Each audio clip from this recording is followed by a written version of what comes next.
Hey everybody, welcome to Difference Makers. My name is Pastor Tyler Warner from Calvary Chapel in Trussville, Alabama.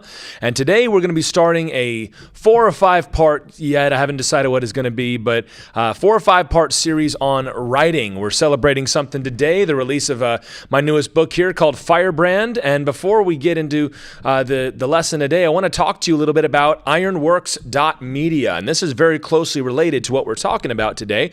Ironworks.media is where we are building the premier Christian resource network over at our church. It is where we're hosting right now all of our content of videos, podcasts, books that have been written, and that's the best place to get it. If you're interested in the book, maybe we'll do one episode where we'll talk about this and what it is. This is a missionary biography about my friend Nanda, who was born to a Hindu priest's family in Nepal. He went off to school and instead joined a revolutionary movement. He fought as a guerrilla soldier throughout his teenage years. He was shot and wounded and barely survived that. He ended up going off to college where he found out about a man named Jesus, had no idea who he was, and went on this quest to find Jesus, thinking he was still alive somewhere. And through the process, of course, he became a believer. He's been arrested, he's been tortured, and now he trains pastors in Nepal. And this is his story right here. And if you want to get a hold of that book, you got to go to ironworks.media. That's the best place for you to get it. And if you're not sure about that, you want to know a little bit about what we are, you can download 2 free ebooks right away if you join our mailing list there at ironworks.media. And if you want to know more about our church, you can go to calvarychapeltrussville.com.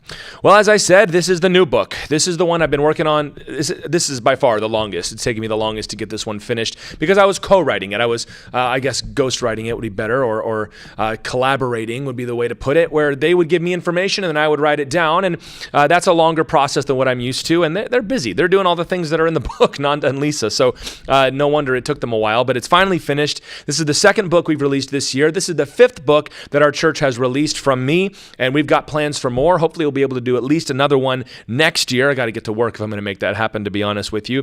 But this is something that we do. I've also written other things as well that are sometimes just for me and for the family or for my friends, and sometimes of a more formal nature. And so I wanted to take some time as we're talking on this podcast about getting inspired and motivated to live the life that God has called you to live.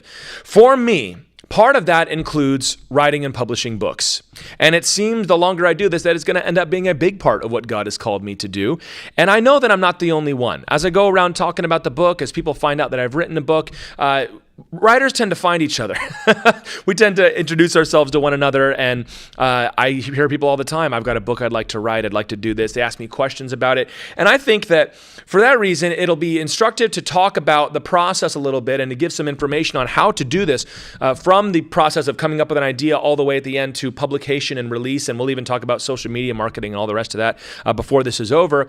But also because I think this is the kind of thing, as we're talking on this podcast about all sorts of things that God calls us to do, ranging from ministry to business to relationships, that taking one example and digging into it for a while and seeing the kind of attention that needs to be given to these things might be instructive for you. That is not just for this, but for whatever God has called you to do, it's going to take this kind of attention. So we're going to call this series, We Need Your Book, because I believe that we do. And I'll explain what I mean by that before the end. But today we're going to talk about pre-writing. We're going to talk about before you actually put pen to paper or put a finger on that keystroke, what does it mean to prepare to write a book?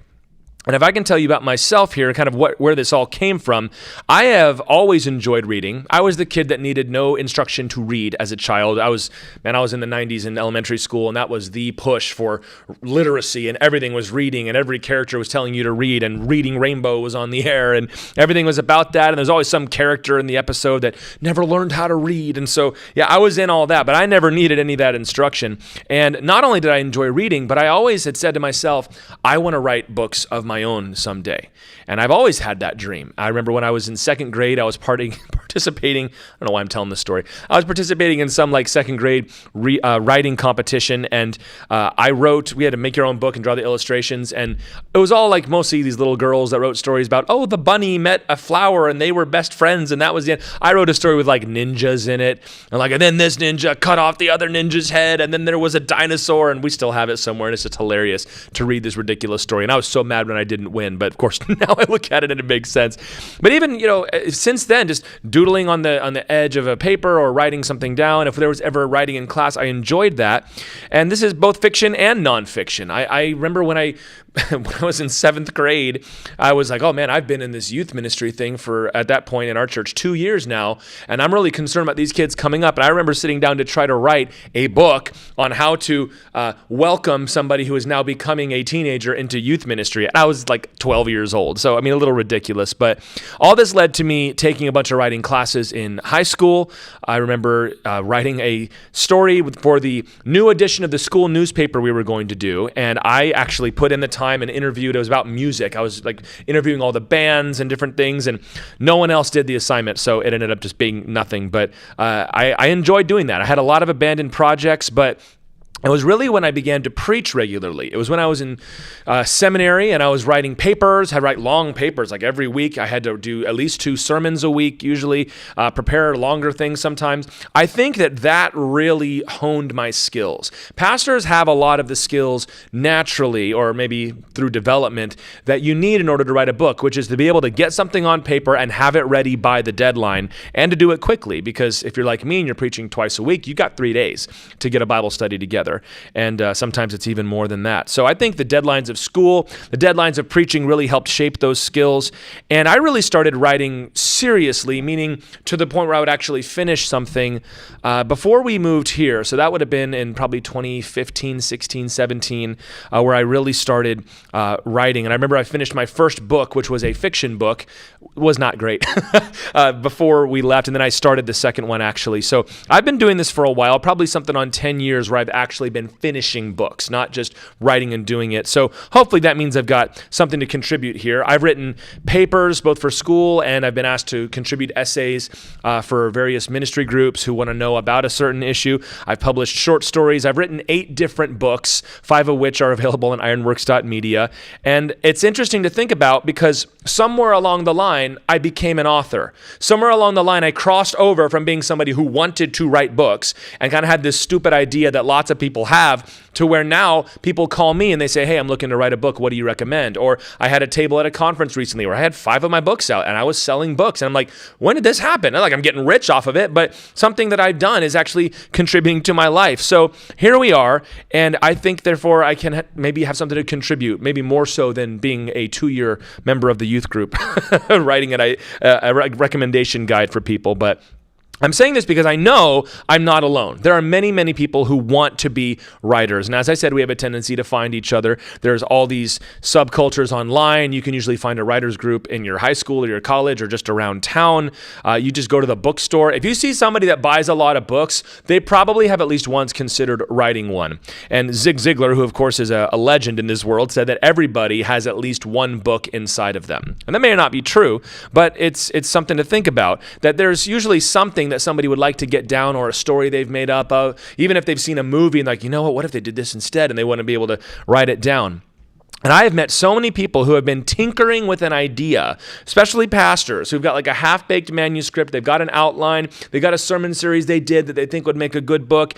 Whenever I travel and I show people the books, I get people to come up and say, I've been working on this for a while and I'd really like to finish that. And unfortunately, I've had some people say they've been discouraged because they say, I've been working on this for 10 years and I've seen you twice in 3 years and you've written 3 books. And that gets discouraging to them. But I don't see it like that. I think it should be encouraging that, yeah, you can totally do this. And I'm not one of these people, and you will meet them, that wants to try to box other people out of this because it's just my thing. No, absolutely not. I've had some people try to treat me that way in the writing world and other stuff, unfortunately, but you can totally do this. There is a huge market now for books that have been written, and this is the best time to ever try to publish something in the history of the world, to be honest. And not only that, there's a huge market for information like I'm going to give out today. And if you are interested in writing a book, you've probably watched more than a few podcasts about this. But I hopefully just me coming at this maybe from a different angle will be helpful to you. Because here's what it is. If part of your Ephesians 2:10 calling from the Lord, if part of the works that God has saved you for to accomplish, and part of the reason He's empowered you by His Holy Spirit is to write, then you need to do it. We need what you have. The Lord has prepared that so that you could walk in it and that we could benefit from it and be edified by it. So let's start here. That's enough of an introduction to this series now. And let's talk about the pre-writing process. It's sort of a cliche, that the first question, or the most common question writers always get, is where do you come up with your ideas? Where did you come up with that? Especially guys who write, I guess, speculative fiction. Star Wars. Where did you get that idea from, George? They ask those sorts of questions, and I get this too as a Christian author writing theology books and writing Christian living and that sort of thing. It maybe is a little easier, but people will often ask, what motivated you to write that, or what was it that about that idea that grabbed you? And there's many people who see that as a reason why they could never write anything, is they love the idea of having a book that they've written, which is actually kind of a cliche, actually. They say writers love to have written. Dancers love to dance. Musicians love to play. Writers like to have already finished what they like to do. So they'll say, I can never come up with ideas like that. I can never come at it with that angle. But which is really the wrong way to look about it, because if you look at somebody's book and they came at it with their specific angle and their way of looking at it, you were never going to be able to come with that anyway. You need to realize that you have those same things. And then really, it's not about coming up with ideas. I don't sit there like with a pipe and, kind of think of the next idea. It's about latching onto them when they come. It's about opening up your phone and writing down, hey, check this out. And I cannot tell you how many terrible ideas I have had that just get deleted later. But every book has its own story. For Firebrand, the story of it was, I've heard Nanda's testimony, and everybody he's ever met has said, Nanda, you got to write that book. And they very gratefully, from me, allowed me to help them write it. For this one over here, Desolation of Israel, I just taught a sermon that I thought explained this idea really, really well. And I thought, what, I bet I can make a book out of that. And then I did. So it's not always a romantic story of like, I got a lightning bolt from heaven. Every idea has its own story. Sometimes you can come up with an idea. You go, I'd really like to write something about relationships, or I really think we ought to have another book on the Trinity, for example. But that's when you go, okay, but I don't really have, that's a very broad. How do we focus that? And it's easier to focus a general idea, or if there's a point that you want to make. If you're doing fiction, sometimes like, I'd like to have a scene where there's a guy who jumps off a roof with a sword and, cuts the bad guy in half or whatever it is. And all right, well, what's going to come from that? Because that's not a book. That's not an idea. In the end, though, you really just have to choose an idea. It's really more about selecting an idea than coming up with an idea. And people ask me all the time, I just finished 2 this year, and they say, well, what's the next one? What are you going to do? And my advice to people is always pick the idea that excites you. You can't do that the whole way through, but when you're starting, pick the one that gets you excited because it'll get you through those early stages, which can be tough to get through. So selecting an idea, you probably already have them. Pick the one that excites you the most and then run with that. Well, once you have the idea, such as we're going to write Nanda's biography, or we're going to write a book about Israel and their state before God right now, or when I wrote a book called Struggle and Surrender, the idea was, I really love this idea of the wilderness. This theme is in the Bible over and over again of going into the wilderness and then coming back changed. And I'm like, I need to make something out of that. So what do you got to do if you have your idea? It's about workshopping the idea. You need to work on it. It's not ready yet. Many people walk around telling you about their ideas, but there's really nothing to it. It's just a thought. If you're writing a fiction book, and this maybe can apply to both of those things, whether you're writing Chronicles of Narnia or, Mere Christianity, rather nonfiction or fiction, right? The question is, in fiction, do you have enough characters? This is a very common thing that I see. People will say, well, I've got this, and here's the guy, and here's what he does, but you end up writing a story with one person in it, just doing thing after thing after thing. There was one time I was writing something, but I realized the idea just didn't have enough people, so I said, I'm going to write down 10 new people, 10 new characters that are going to be in this. Or if you've only got one plot line, that's fine, but it's probably going to be kind of lean. How can you fill it out? What are some other things that can be happening along the way? For nonfiction, you need to consider what is it that you need to say. So if you say we're going to write a book about, we'll say Nanda's story. We're going to write a biography here. What are the events that need to be in this story? What events must be there? And you kind of start writing those down. And for us, it was also, there were several points he wanted to make about Hindu culture that we wanted to include. So we started writing those down. There were some lessons that we thought the church could benefit from. We started writing those down. And then later on, we'll get to this in a minute, when you have your outline, you start plugging these things in on where they're supposed to go. You've got to build it out. I recommend a process that I call a mind dump, and I've used this before. Just get a sheet of paper and start writing down every idea you have and don't categorize them. Some of them are going to be big ideas that is going to be an overarching theme of the book. Some of them are just going to be, about 50,000 words long, about 250 pages, something that basic. Or for us, it was include the story where Nanda's father, came out of the woods and they knew he had been communing with the gods, like that kind of thing. Or make sure you include this this funny story here. And sometimes it's more significant, and that thing's going to blow out, and sometimes you're just going to organize it, which is what you need to do. Just get it all out, everything that you can think of so that you don't forget it.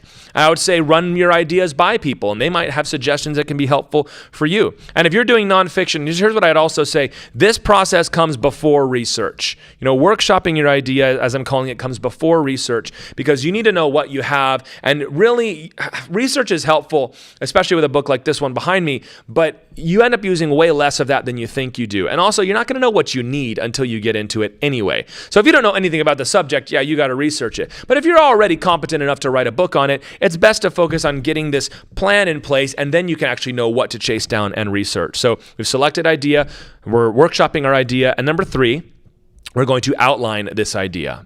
Now, there are certain psychopaths who don't outline, and they just choose to write. They just open up the page and they go, and they just write it, and they see what comes. And especially if you're writing, a story, I don't know how you're supposed to do that. Just make it up as you go, because every time I've tried to make up a story around the campfire, it just goes south really, really fast. But, some people do that, but I'm not going to be giving you that advice. I'm a big fan of outlining what you're going to produce. I'm doing these notes right here. I make an outline. This is what I do. And I think a lot of that comes from, this is the way that I do Bible studies. I'm a very much an expository teacher, so it's about outlining the passage and trying to make that outline of the text adhere as closely as possible to the way you're going to present it to everybody. And in most cases, the outline of the text is exactly the outline of my message.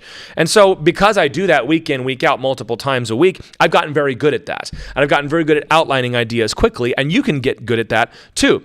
For fiction, what you're doing is you're writing down a guide to the story. You might not know every event that's going to happen, but we're going to say, we're going to have the hero is going to find out that he's secretly the son of the king, and then he's going to get whisked off to the battle, and then he's going to find the magic sword, and then he's going to save the princess, and that's going to be the end. You need to make that breakdown of where the story is going to go. For nonfiction, which is mostly the focus for today, you are thinking in terms of making an argument. For something like this, it is a story. Like Nanda's story had already happened, so it was a little easier to do that. God had already outlined it for us. But for a nonfiction book like this one, or like the other ones I've written, there's actually another book called Difference Makers that you could check out.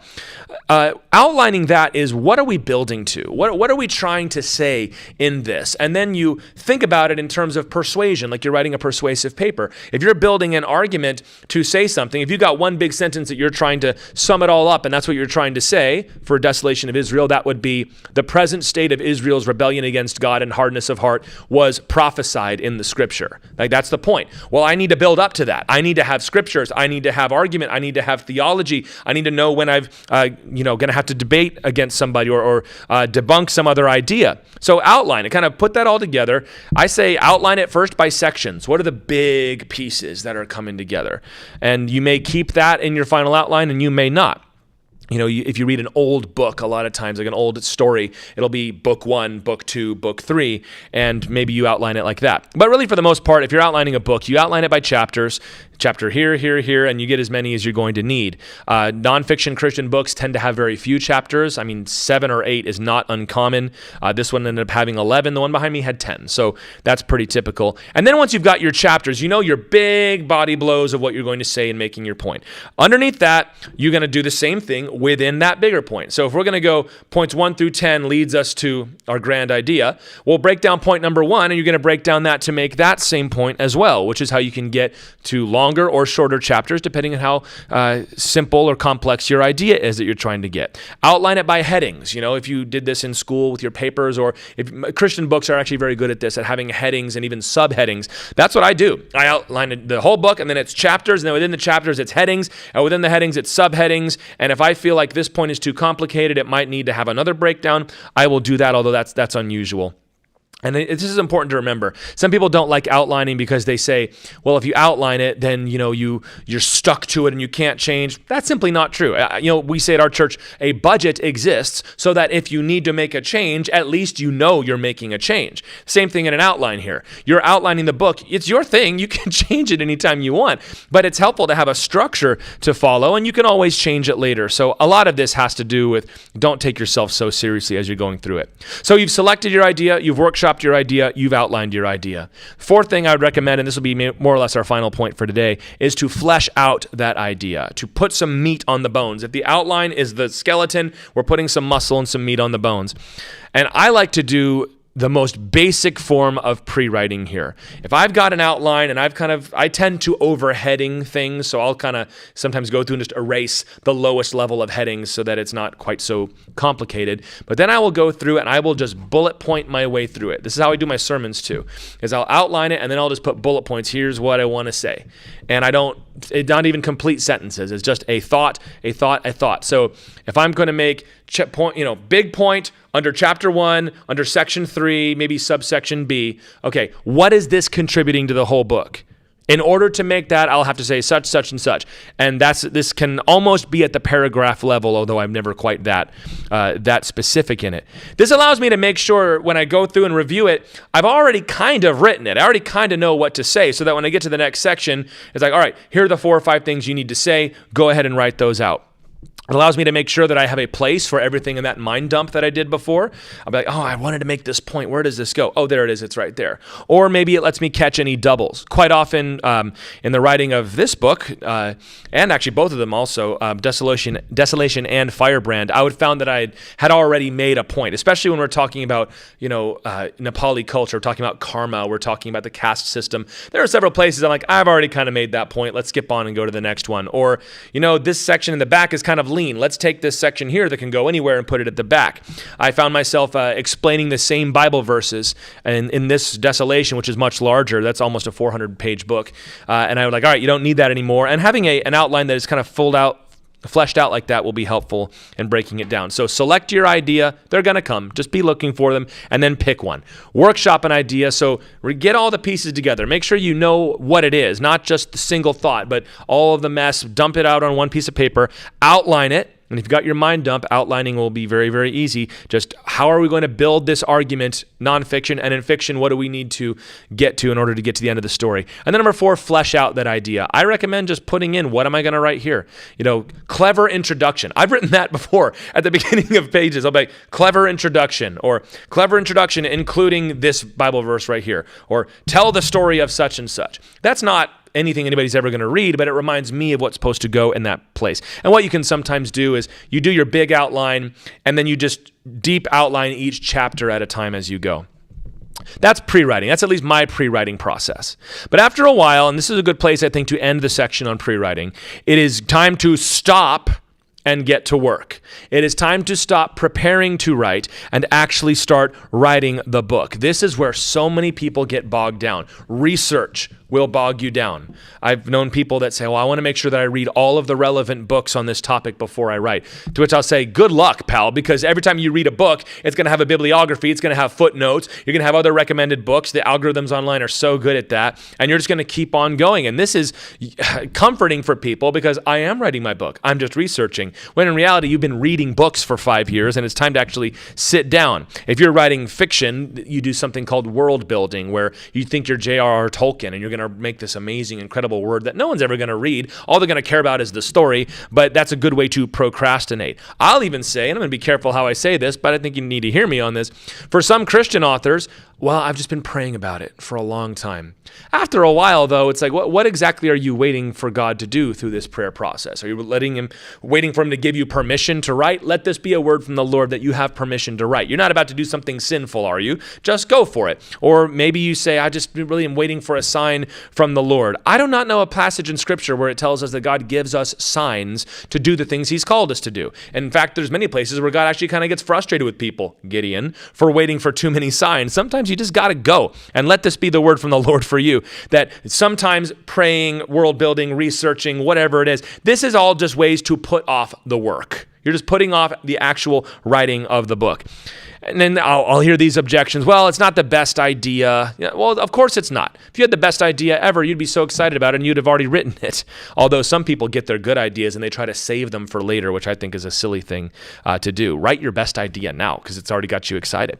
And yes, there will come a part of the process when you're writing where you're going to hate looking at this thing. Do you think I'm so excited to look at these covers of these books anymore? By the time they're released, I'm like, I don't ever want to think about this ever again. It's over. I've had parts in the middle where I'm like, this stupid book is just sitting there weighing on my mind. I've got others that I'm about a third of the way through that if I think about them, I just get frustrated. Yeah, that's going to happen. But if you put in the work to finish it, you'll have something real. So you've got to get started. You don't even need to do as much as I have already listed. Just get down and get started. Take your idea, chart your course forward, and whatever details seem good to you, and then go. There's never been an easier time to write, to edit, to publish a book than right now. And the Christian world, as believers, we have benefited from so many fiction and nonfiction writers both. From the beginning of church history, there have been people writing things down, telling stories, and writing exhortations and sermons and books and theologies and systematic breakdowns of things and Bible studies. It's all needed. If God has put this love in your heart, I strongly encourage you to get to work and make it happen, Captain. Man, this is part of your calling. Maybe this is hard for you to admit, but let me tell you, if God has told you to do it, if this is a love in your heart and you think that you can contribute to the world or to your family or to your church or to the body of Christ through what you've written, then it's part of what God's called you to do. Go for it. Do it with all your ability as the Lord has told us to do. But don't be one of those people that just likes to find a way to hang out at the club, us writers, and you've not done anything. I'm not looking down on anybody, but you see a lot of these folks that, yeah, man, I know what you're talking about. I know what you're dealing with. And you talk to them and they've got something they've been working on for 15 years. Seriously, I see these people and it's like, man, finish something. Don't be what we call in the art world, you call a dilettante, which is somebody that really doesn't know anything about it. They just like to hang around and be part of the scene. Instead, take your idea, whatever it is, wrestle it down, and see what you can make out of that. This is Difference Makers, and my name is Pastor Tyler Warner. I'm so glad that you joined us today. Hey, we've been talking about writing. Check out the book Firebrand at ironworks.media, and we will see you next time here on Difference Makers.